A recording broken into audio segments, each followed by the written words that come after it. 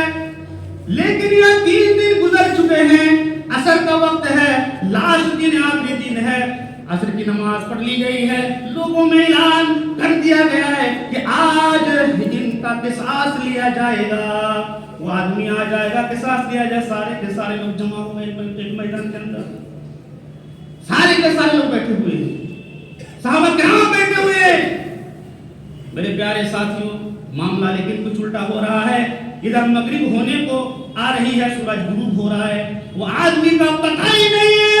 حضرت عمر فاروق رضی اللہ تعالیٰ عنہ نے کہا کہ ابو ذر میں نے تم کو پہلے ہی منع کر دیا تھا کہ اس کی تم ضمانت نہ لو، وہ بھاگ جائے گا، وہ تو آیا ہی نہیں، اب کیا کرو گے؟ حضرت ابو ذر غفاری کہنے لگے کہ میں قتل ہونے کے لیے تیار ہوں، مجھے قتل کر دیجئے۔ میرے پیارے ساتھیوں، سورج کی لالی چھا گئی، مغرب کا وقت ہے، یہ فیصلہ اب ہو جائے گا۔ حضرت ابو ذر غفاری قریب آتے ہیں، تلوار بھی منگا لی گئی، اب حضرت ابو ذر قتل کر دیا جائے گا، تلوار اٹھانے کو ہے۔ میرے پیارے ساتھیوں، وقت نہیں ہے، اب وہ قتل ہونے والا ہے، پیچھے سے آواز آتی ہے یا امیر المومنین رک جائیے، میں تو یہاں پر پہنچ گیا ہوں، لوگوں کو گمان ہو گیا تھا وہ بھاگ گیا، نہیں آیا، لیکن لاسٹ وقت میں گھوڑا دوڑا کر کے وہ حاضر ہوتا ہے اور کہتا ہے کہ میں حاضر ہوں، اس کو قتل نہ کرو۔ حضرت عمر فاروق رضی اللہ تعالیٰ عنہ نے پیچھے مڑ کر کے دیکھا، جب دیکھا کہ وہ شخص آ چکا ہے تو نعرے تکبیر بلند کیا، اللہ اکبر۔ حضرت عمر فاروق رضی اللہ تعالیٰ عنہ کی آنکھوں میں آنسو آ گئے، وہ رونے لگے کہ اگر یہ بھاگ جاتا تو میں کیا کر سکتا تھا، وہ پہنچ گیا۔ حضرت ابو ذر غفاری رضی اللہ تعالیٰ عنہ کو چھوڑ دیا گیا۔ حضرت ابو ذر غفاری کہنے لگے، جب پوچھا گیا تم نے ذمہ داری کیوں لی، انہوں نے کہا کہ اللہ کے نبی صلی اللہ علیہ وسلم نے بیان فرماتا ہے، جو اللہ کے نبی صلی اللہ علیہ وسلم نے بیان فرمایا ہے کہ جو آدمی اپنی بھائی کی مدد میں لگا رہتا ہے اس وقت تک اللہ تبارک و تعالی اس کی مدد میں لگا رہتا ہے۔ میں نے تو مومن کی مدد کی، میں نے تو مسلمان کی مدد کی، اللہ تبارک و تعالی کو سامنے رکھتے ہوئے اس کے بعد اللہ نے میری مدد کی، آج میری جان بچ گئی، وہ تو حاضر ہو گیا، اللہ نے مدد کری ہے۔ حضرت عمر فاروق رضی اللہ تعالیٰ عنہ نے پوچھا اس آدمی سے کہ بتاؤ تم تو پردیسی، اگر تم نہیں آتے یہاں پر تو میں کیا کر سکتا تھا، تم تو بھاگ سکتے تھے، پھر واپس کیوں آگے، کیا وجہ ہے؟ اس نے کہا کہ امیر المومنین میں آپ کو دھوکہ دے سکتا تھا، لوگوں کو دھوکہ دے سکتا تھا، سب کو دھوکہ دے سکتا تھا، میں بھاگ جاتا، لیکن اللہ تبارک و تعالیٰ کے ہاں تو مجھے حاضر ہونا ہے، اس کو تو جواب دینا ہے، اس کے سامنے مجھے حساب و کتاب دینا ہے، اس کو میں دھوکہ کیسے دے سکتا ہوں؟ اسی وجہ سے میں حاضر ہو گیا ہوں، اللہ کا ڈر و خوف تھا۔ وہ دو بھائی کھڑے ہوئے اس منظر کو دیکھ رہے تھے، جب انہوں نے دیکھا